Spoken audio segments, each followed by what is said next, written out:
post-it notes for quick connected visuals. Okay, here's a game I like to call the post-it note game. So, go and get yourself a post-it note or a small piece of paper, pause the video, go and get yourself that and come back and sit and ready to watch, okay? Pause the video, go and get it. Have you got it? Fab. Right, I'm going to give you 5 seconds to draw something, and I'd like you to draw it just the first thing that comes into your head, okay? I would like you to draw in 5 seconds Christmas. 5, 4, 3, 2, 1. Amazing, Christmas, great. If you made a Christmas tree, leave a little comment with the Christmas tree emoji in. I'd like you to draw breakfast, okay? And you want breakfast for me in 5 seconds. Go.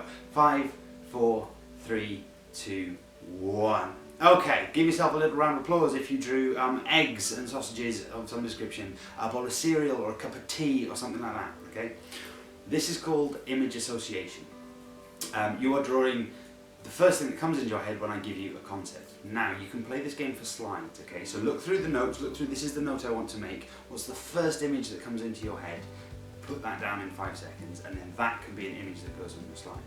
The point of this is image association shows us which images reinforce which ideas, right? If I show you a picture of a Christmas tree, you're going to start thinking about Christmas. If I'm doing a presentation about, I don't know, finance, I might show you a big picture of some money, so you're thinking about money, okay?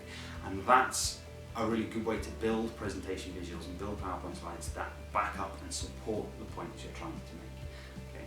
And it's quick. Doing it on post-it notes is really quick, it's really simple, it's a really good game, but yeah, do that, it's a nice way to work.